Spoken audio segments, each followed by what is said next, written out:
Welcome back, boxing fans, to a new series I've devised in designating and covering the best year of a boxer's career. To determine this point, I'll be considering the level of competition, rate of activity, entertainment value, and overall performance. Who better to start the series off than the greatest himself, Muhammad Ali? As you can imagine from name value alone, there are many years from both of Ali's careers to choose from. To narrow things down off the bat, our selection will be from Ali's second career in the 70s, as it played host to the majority of his success. I believe it comes down to 74, 75, and 76. 1974 was the year that Ali reversed the narrative entirely. 1975 was a year of stellar defenses against staunch competition in which he sealed off the trilogy against Joe Frazier. 1976 was the last year in which Ali looked the most like himself and scored some wins, albeit controversial, over good competition, one of which was another trilogy-sealing victory against Ken Norton. All this being said, I'm already about to get some slack for this choice, but I've got to go with 1974, despite Ali only having fought twice in the year. Let's look at the context. The two fights that Ali engaged on the year were against the two most formidable fighters of his time, Joe Frazier and George Foreman. Regarding level of competition, I believe it's self-explanatory, but to summarize, Joe Frazier had scored a unanimous decision victory over Ali 3 years earlier, in arguably the most important fight of all time. Ali bounced back and refined his approach for the rematch, mirroring his 1960s form as he scored his own unanimous decision victory over Frazier. George Foreman had dethroned Joe Frazier 2 years after the fight of the century in dominant, devastating fashion, knocking him down 6 times before the stoppage. Foreman had also easily vanquished Ali's kryptonite, Ken Norton, the next year in the leading months to the Rumble in the Jungle. Ali wasn't expected to do any better despite his win over Frazier, and shocked the world with an 8th round knockout of Big George, 10 years after his shocking victory over the Big Bear, Sonny Liston. It doesn't get more storybook for a fighter than that. Rate of activity gets a pass because fighting these two men is akin to fighting multiple fighters in a year. Entertainment value, come on.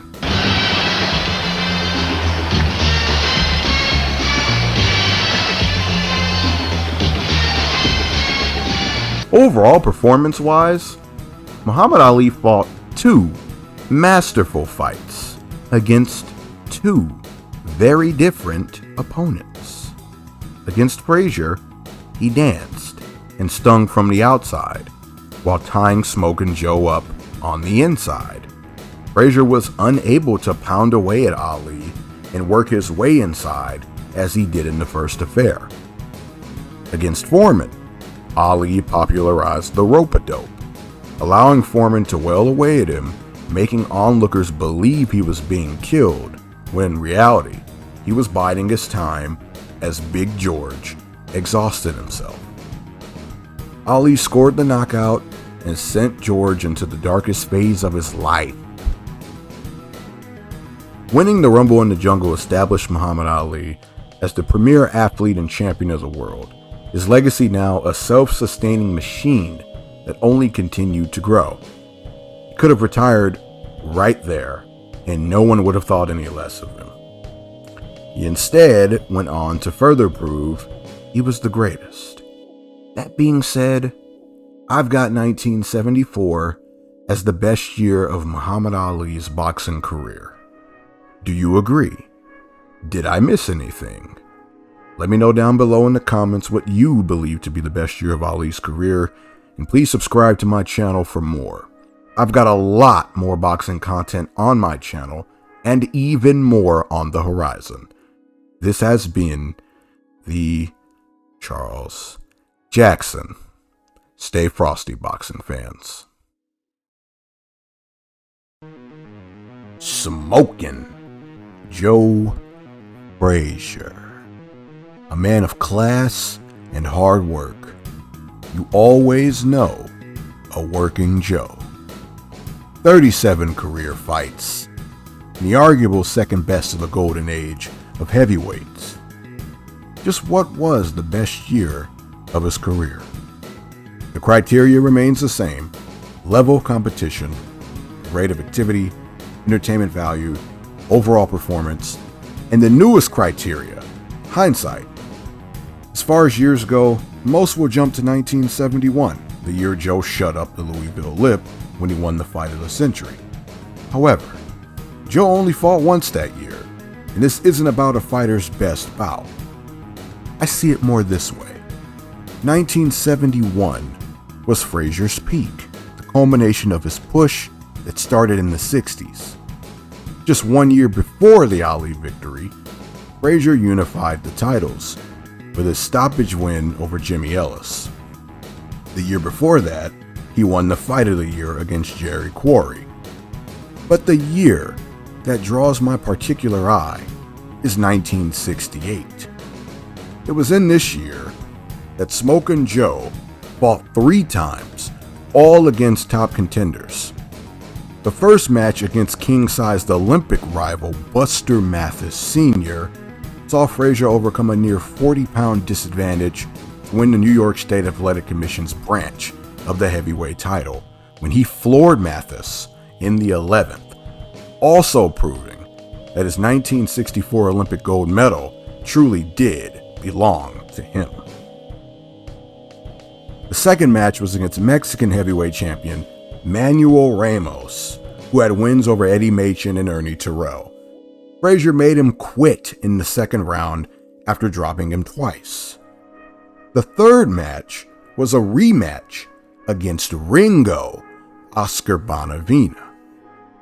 In the first affair 2 years earlier, Smokin' Joe rallied back from being decked twice to win a points decision. This time around, Frazier was dominant in his unanimous decision win over the South American Beetle.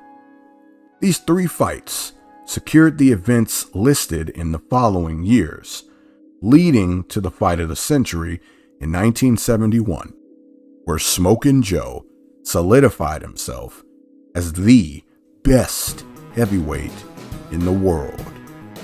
A storybook origin story year for Joe Frazier that meets the criteria point for point.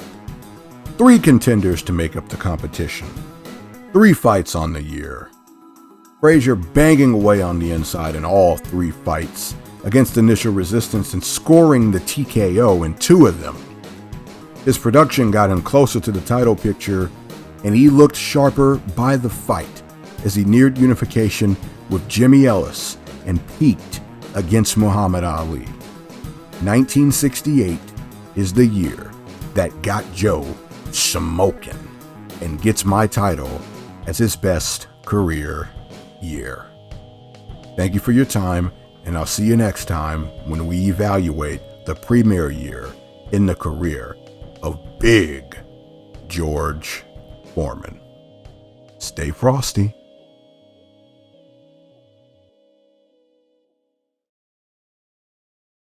Ding, ding, round 3.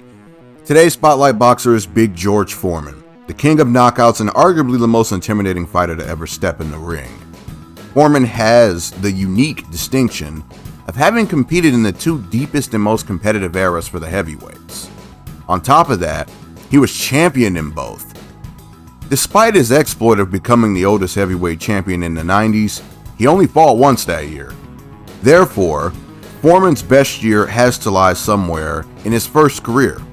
He was an undefeated force of nature heading into his 1973 clash with Smokin' Joe, and shocked the world by easily dismantling and dispatching of the champion.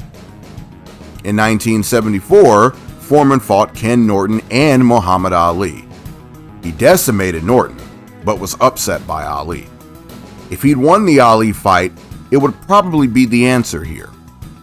In 1975, he failed to reestablish himself with the circus show known as Foreman vs. the Five. However, 1976 would prove to be the year of Big George. He fought 4 times on the year and won them all inside the distance. One of those bouts was the Godzilla Kong bout against Ron Lyle, which gave us the most entertaining, action-packed heavyweight bout of all time, arguably, and George Foreman actually showcased his incredible heart and determination. The next was the rematch against Joe Frazier, where Foreman easily squared away Smokin' Joe. Again. The latter bouts were both TKO wins in the 4th round. He was the ring's fighter of the year and looked to be well on his way to a rematch with Muhammad Ali. As for the criteria, his level of competition consisted of a former undisputed champion, a top 5 contender, and 2 fringe contenders. 4 fights to remain active on the year. Entertainment value goes without being said.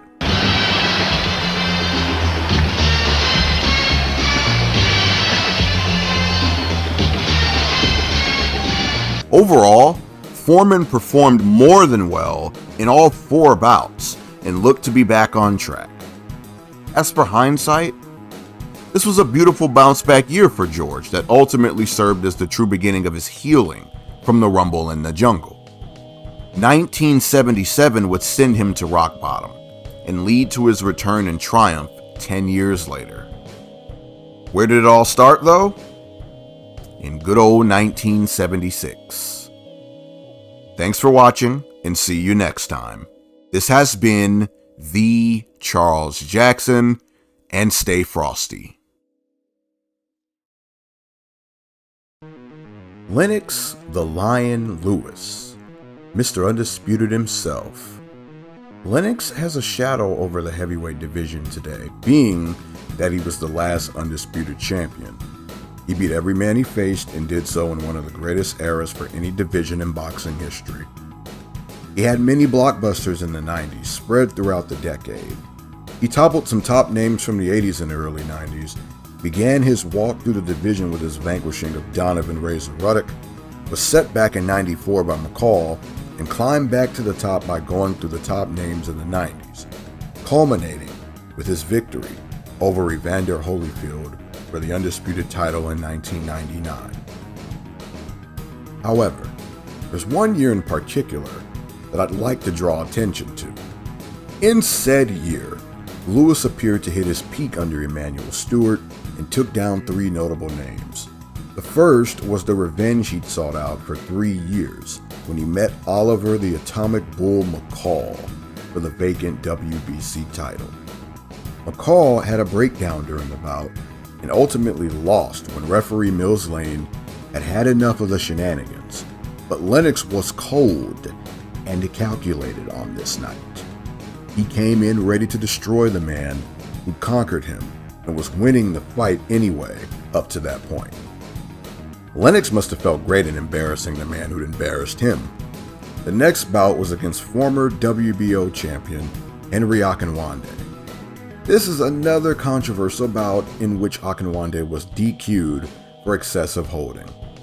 Lewis overwhelmed Huggin Henry so badly that he had no other choice but to hold. The final bout for Lewis was against the man he needed to make one final definitive statement against the man he never had the biggest super fight of the 90s with. Riddick Bowe and Lennox Lewis were derailed many times from meeting, and when it was clear it would never happen, Lewis targeted the man that had effectively retired Bowe, Andrew Galata, and he eviscerated him with stunning ease. It was a striking statement toward the retired Bowe. I would have beaten you the same way I just did the man who battered you like a punching bag. Now for criteria. The level of competition consists of 2 former champions and a championship caliber fighter. 3 fights on the year. Entertainment value is unquestioned with the spectacle of the McCall breakdown and the Akinwande disqualification, along with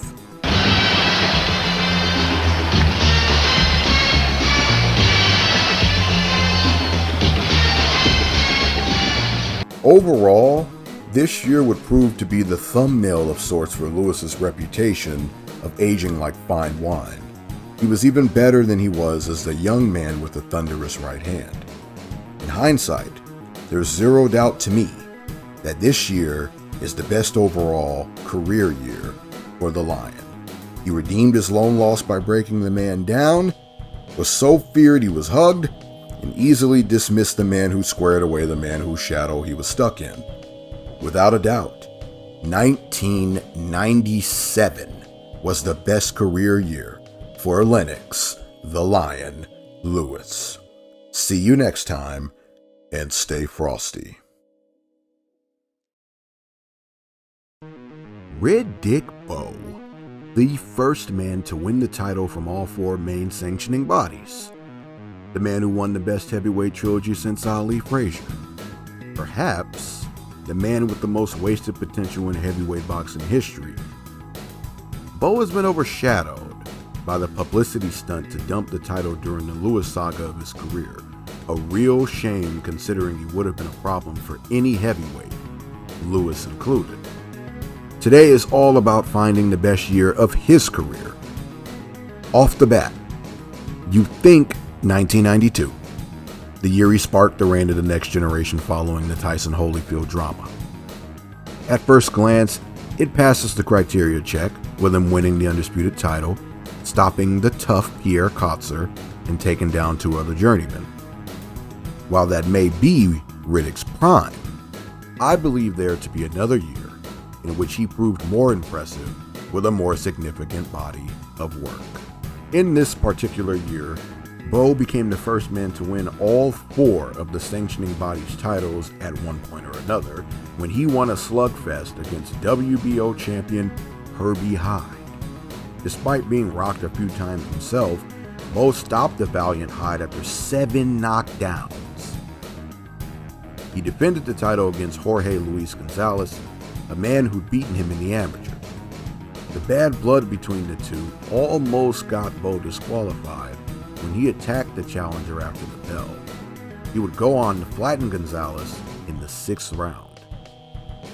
Lastly, Bowe won the trilogy against rival and friend Evander Holyfield in the most brutal of their bouts by knocking Evander out, the only time Holyfield was knocked out in the pinnacle years of his career.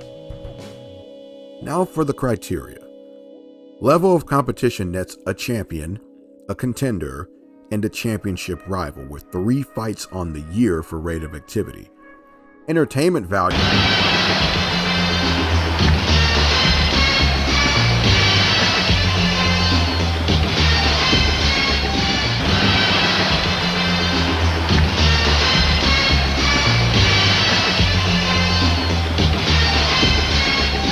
Overall, Bowe outperformed all 3 men he shared the ring with only the real deal coming close.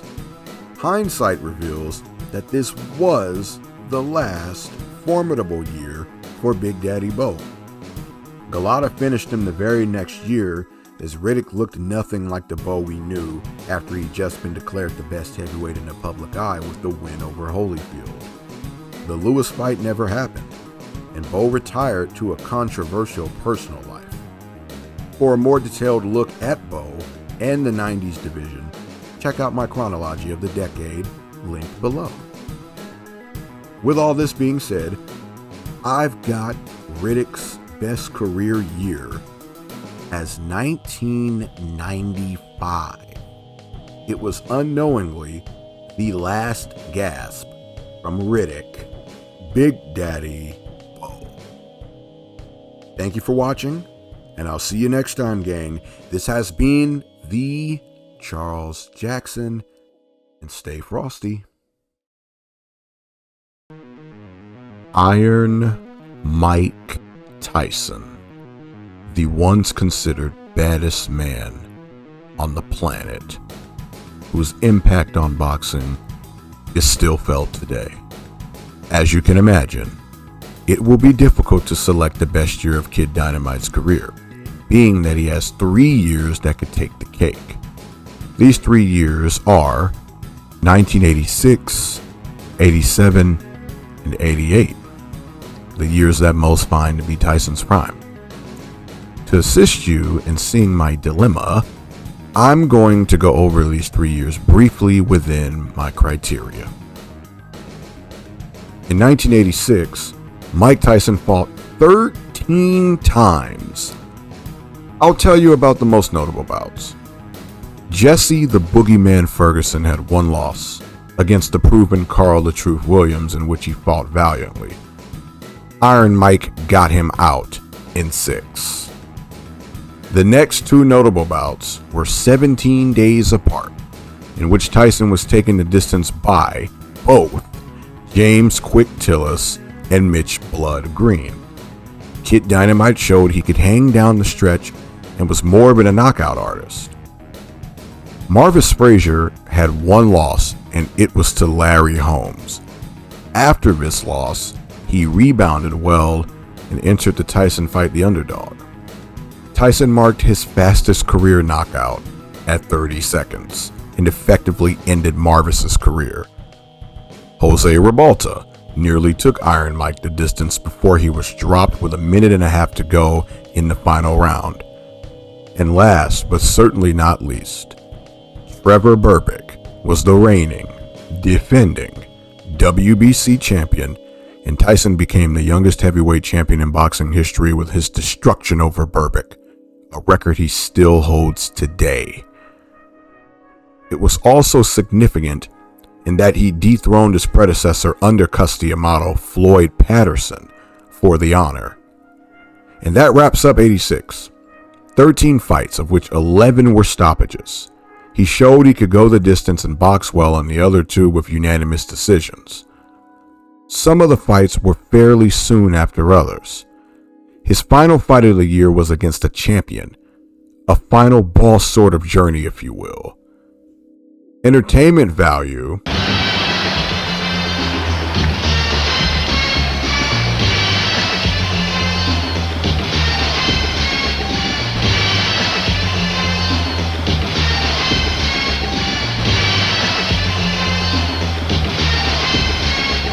Overall, he looked great on the year and well on his way to winning the unification tournament.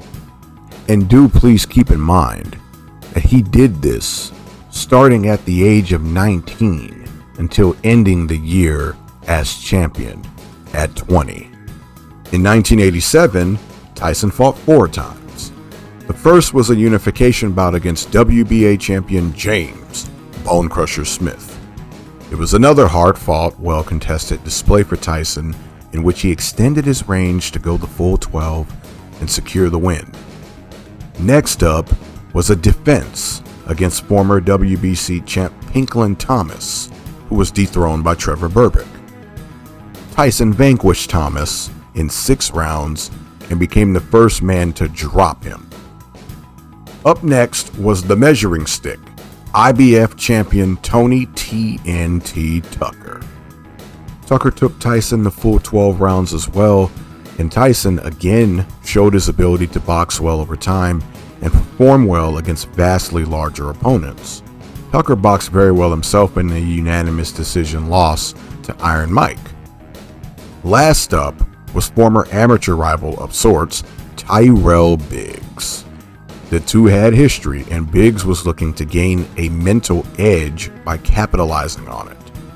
He learned that you should never laugh at Mike Tyson, and that you should never try to embarrass Mike Tyson in the longest 7 rounds of his career. And that's it for 87. 4 fights against championship caliber talent in which he emerged victorious. Entertainment value.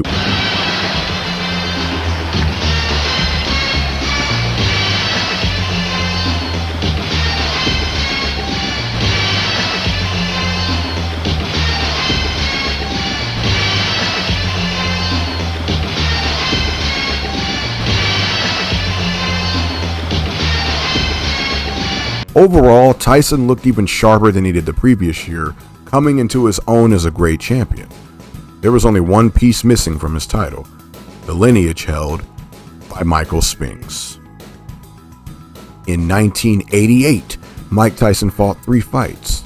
The first was against the Easton Assassin, Larry Holmes, who held the division under his fist for the first half of the 80s. Iron Mike became the only man to ever stop Holmes, ripping the torch from his hands and securing a sort of revenge for his idol, Muhammad Ali. The next fight was against former WBA champ Tony TNT Tubbs, in which Tyson buried Tubbs in the second round. The final bout was the one the boxing world had waited for. The battle for the lineage and the true undisputed title. Mike Tyson floored Spinks and the boxing world when he easily dispatched up the undefeated man who brought the jinx. Tyson's aura alone looked to have beaten Michael Spinks before the bout even started. With this win, there was no question about it. Iron Mike Tyson was the baddest man on the planet. The only name at the top. Unopposed.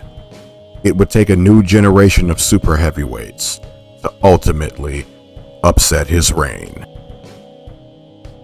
It's worth noting that Tyson unified the division in the same way that similar small warrior Smokin' Joe Frazier did. He brought together the alphabet titles, staking his claim to the lineage, and then snagged the lineage right from its holder. In beating Muhammad Ali, Frazier beat the man who held the lineage and was still considered the best. Tyson did the same by beating Larry Holmes, the considered best heavyweight, and Spinks, the lineal champion. Tyson may have been more impressive than Frazier too, in that he won the titles one by one and had more defenses against stiffer and bigger competition. Now, I wanted to save hindsight for the end because it will play the biggest role in the final decision. 86 is the year Tyson bursted onto the scene and became the youngest heavyweight champ. 87 was the year he staked his claim to the lineage by unifying the alphabet titles, beating 2 champions, a former champion, and squaring away unfinished business with an undefeated Olympic gold medalist. 88 was the year he squashed all questions as to who the true best heavyweight was when he beat the man who ran the division before him, a former champion, and the lineal champion who ended the reign of the division's super champion. All by knockout. 88 was the year he became the baddest man on the planet and secured the eternal love of boxing fans. Plain and simple, 88 is when he absolutely peaked. Before we conclude, all this talk of Tyson has me in the mood to discuss the 2 primary narratives surrounding his career. That and a discussion I had in a comment section a few days ago got my brain rolling. It'll probably be the next video and we'll cover this content in further detail.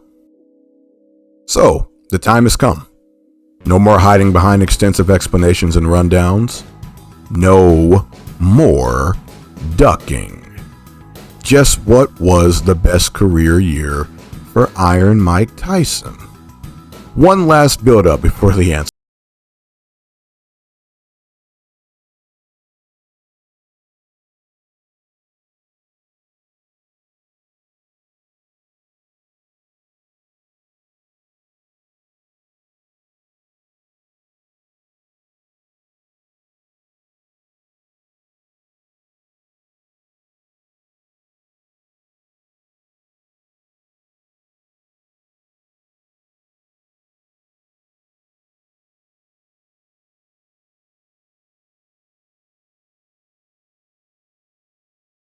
Undisputed best career year for Mike Tyson is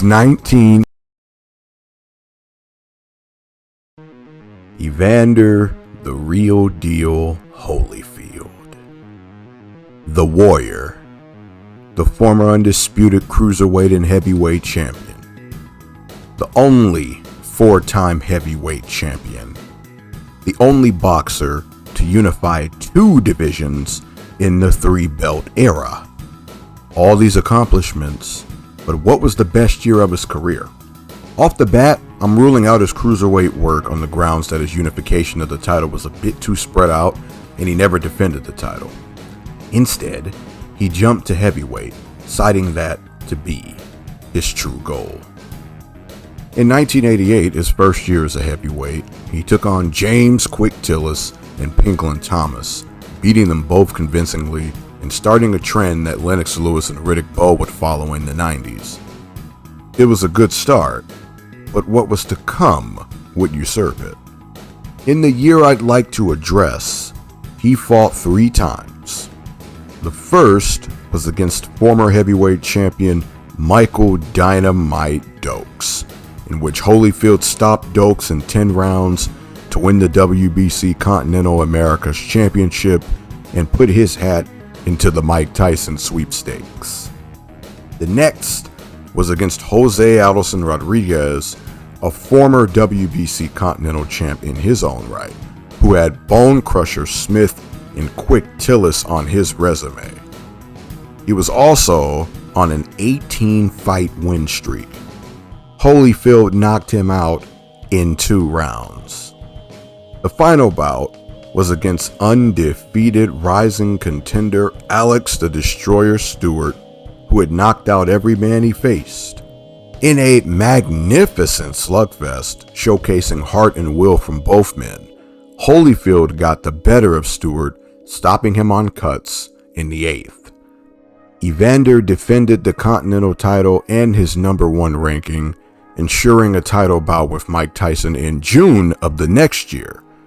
The only thing standing in the way was a tune-up for Tyson against the underachieving James Buster Douglas. By now, you must know that the year I'm referencing is 1989. 3 action-packed stoppage wins that, in hindsight, had the real deal primed for a shot at the baddest man on the planet. He would become the undisputed champion, but not by the means expected. For more on that, you know the drill. Check out my timeline of the 1990s heavyweight division linked below. And that's a wrap on the real Oh, wait. I forgot the entertainment value.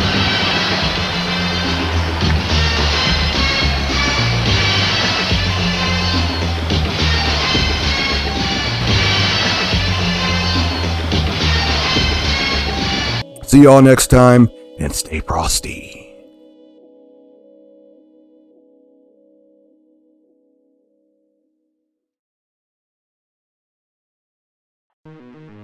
The Easton Assassin, the Big Black Cloud, Big Jack.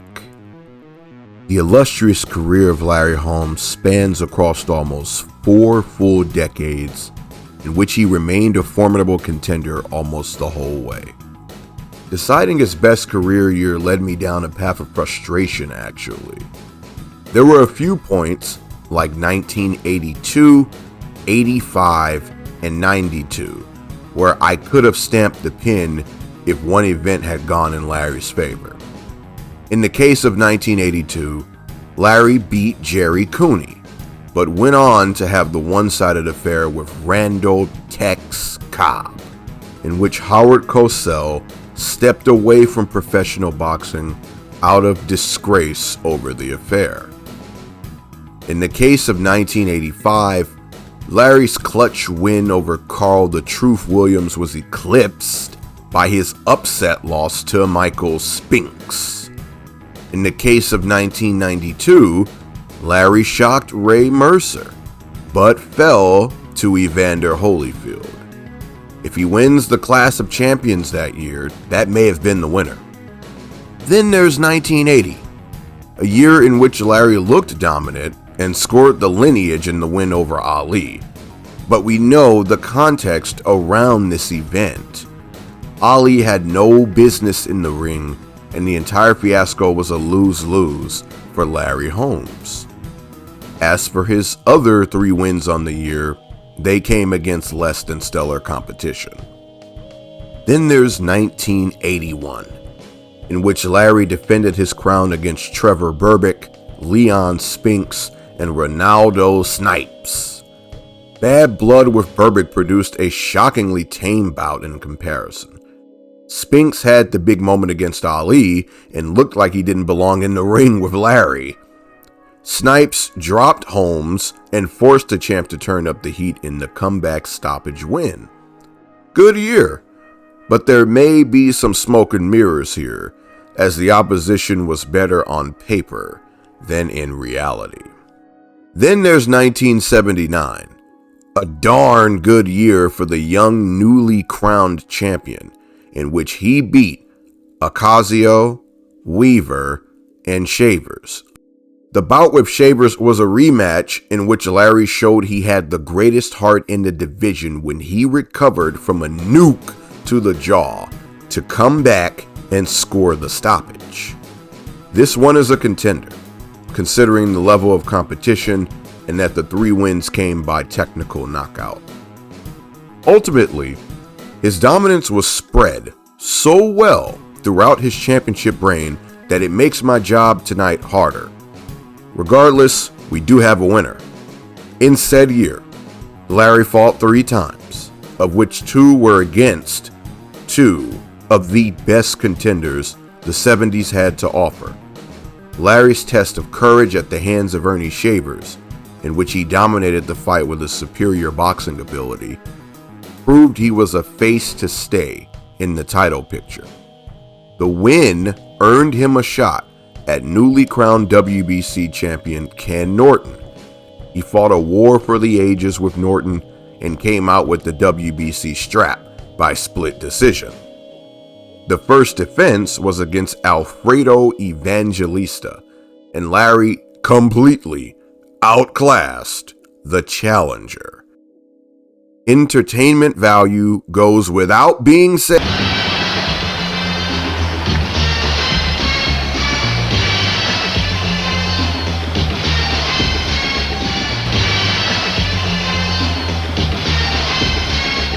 Without a doubt, despite the near misses, the best year of Larry Holmes' career has to be 1978. The Easton Assassin's career deserves a deep dive from TCJ, and you can bank on it coming down the line. I'm still currently working on the 70s-90s tournament, and we'll move on to the Sonny Liston What If after that. Thanks for your patience, and I'll see you next time. Happy holidays from TCJ, and stay warm, but frosty first. Think and Grow Rich. Anyone who's watched my video, The Birth of the Charles Jackson, knows that I'm connected to Mr. Norton by default. Same life-changing message by different exposure. For him, it was Napoleon Hill's book, and for me, it was the audio tape by Earl Nightingale. The objective today is to find the best year of Ken Norton's career. It will prove challenging due to his success being spread out. The success of the Black Hercules began with his upset over Muhammad Ali in 1973 and continued until his retirement in 1981.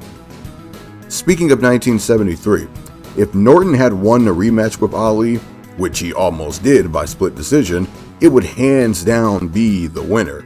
Case closed, with no option to reopen. Who do you know that's beaten the greatest twice in a year? I didn't think so. In 1975, Norton bounced back from the losses to Ali and Foreman with an undefeated berth in which the most notable name he beat was Jerry Quarry. Norton blasted him out in 5. Also on the year, Norton avenged his 1970 loss at the hands of Jose Luis Garcia, in which Garcia ended Norton's undefeated streak and pushed back his big break as a young lion. He also had a first-round knockout of Rico Brooks. This is a solid year and worthy of the honor, but the best is yet to come for the Black Hercules. Ken Norton's 1976 was a full-on return to form for the richest thinker in boxing. 4 fights, 3 of which were TKOs. One of those TKO wins came against contender Ron Stander, who had beaten Shavers and fought Frazier for the title. Another of the TKOs came against Pedro Lavelle. Let's see what Mickey has to say about Lavelle. Oh, well, Lavelle was a promising prospect on his way to a title bout, who was known as a knockout artist of sorts and had hype around him from Ring Magazine and Rocky. Norton shut it all down. Norton's TKO win over Larry Middleton was a thunderous occasion billed as the Battle of the Jawbreakers. Middleton had broken Joe Buckner's jaw. Norton had broken 3 fighters' jaws, the most famous of which was Muhammad Ali. Middleton was hospitalized for punctured eardrums after his corner and fans protested the referee's stoppage. What adds to this affair is that, originally, this was supposed to be Norton versus Oscar Bonavena, but Ringo was sadly shot to death. Now for the Killjoy, the trilogy match with Muhammad Ali, in which many believe Norton was robbed of the win and his moment as undisputed champion. I was almost inclined to award 1976 the winner on said grounds, but decided against it because a loss is still a loss in the grand scheme of best career year. Maybe someone will be the exception one day. 1976 is the one that got away from Norton. Now for the winner at last. In said year, Norton fought and won thrice. The first was an immediate bounce back from the Ali affair, in which Norton turned slugger and squashed the hype of Dwayne Bobbitt. Up next was a 5th round knockout of Lorenzo Zanin. The final bout was the Battle of the Neutralizers, Ken Norton versus Jimmy Young. Norton scored a controversial split decision over Young, encountering his own potential foil. If you felt Norton has been robbed a good deal, wait until I cover Young down the road. Regardless, with this win, Norton secured a title bout against Ali again, but Ali would go on to lose to Leon Spinks, and the title would be split. Norton was crowned champ and lost in his first defense to Larry Holmes in another close split decision. He never got his rematch because he was blasted out by Ernie Shavers the next year. And so ends the tale of Ken Norton, as he fizzled out after the Shavers loss. So, due to a troubled and controversial schedule of affairs, 1977 wins the crown as Ken Norton's best career year. It's poetic and mirrors Norton's reign as champion in reality. Crowned champion without winning it in the ring and never defending it in victory. He became the only champ to never win a title fight. 1977 was a year in which he performed like a champion, but was never truly viewed as champion. Thanks for watching, you sluggers out there, and stay warm, but frosty first. Oh, and you didn't think I forgot.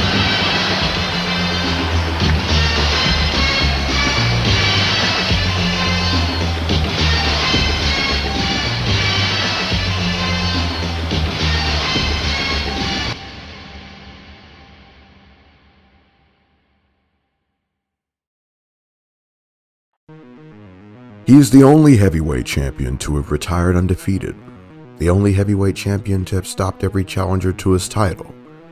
He holds one of the highest career knockout to win ratios across heavyweight history at 87.8%. He's one of the hardest hitters in heavyweight history. In retrospect, he had the impossible task of succeeding Joe Louis and preceding Muhammad Ali as the people's champion, while acting as the de facto great white hope for America.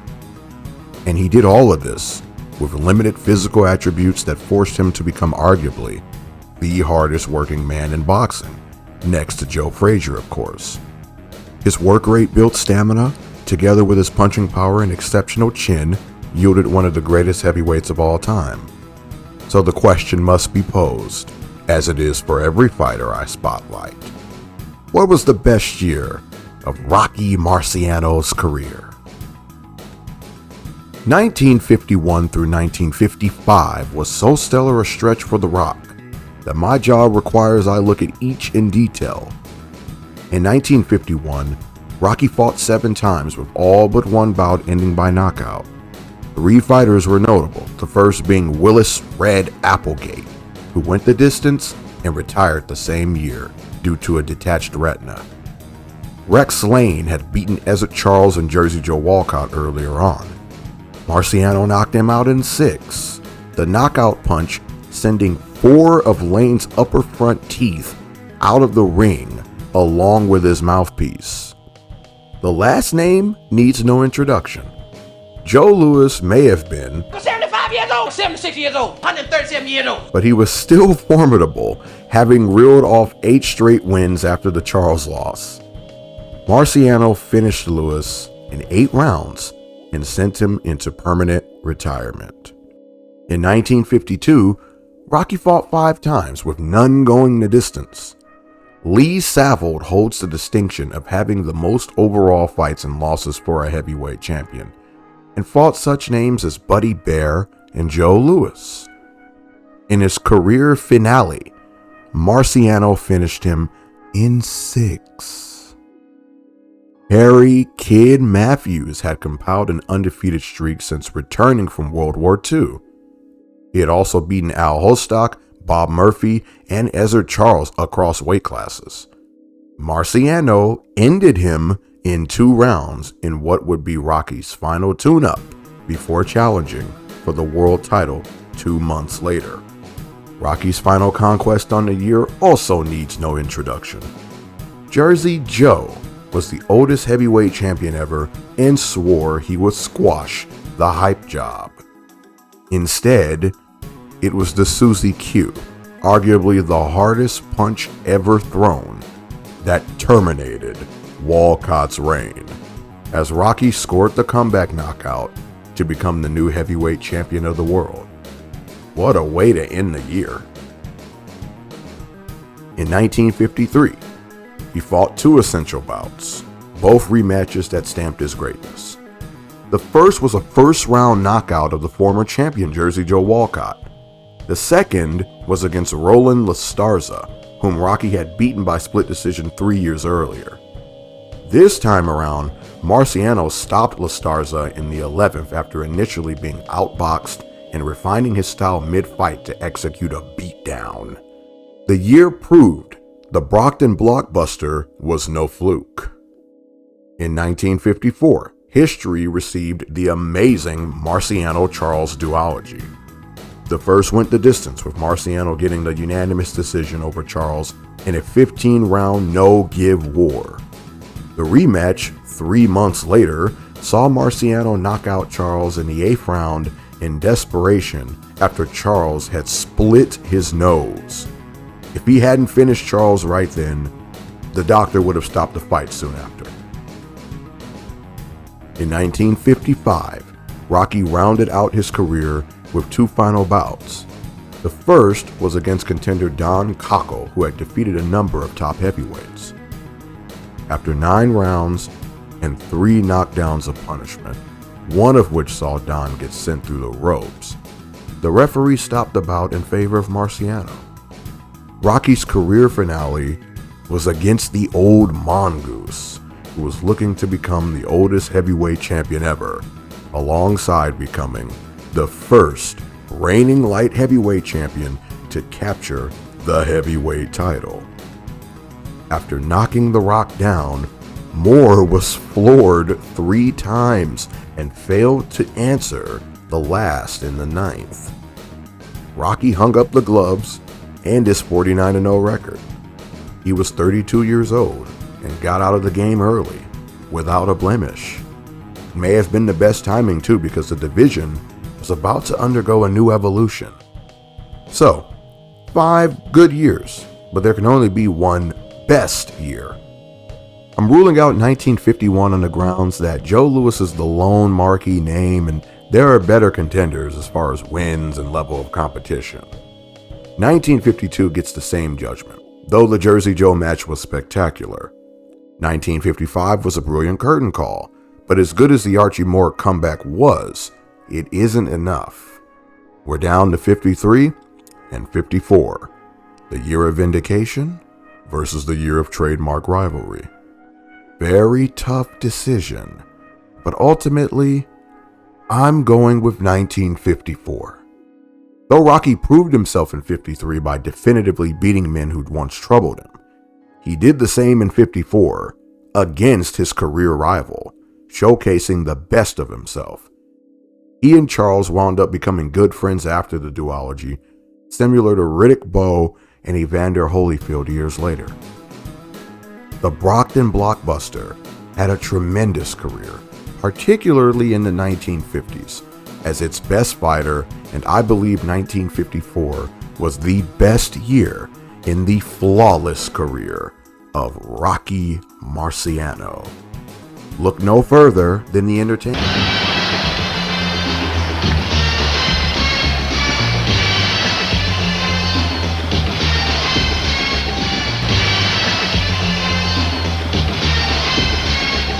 Thanks for watching, and I'll see you next time as we shift from the People's Champion of the 50s to its greatest shadow, perhaps. Stay frosty. The following is the entertainment montage of heavyweight boxing's greatest mystery.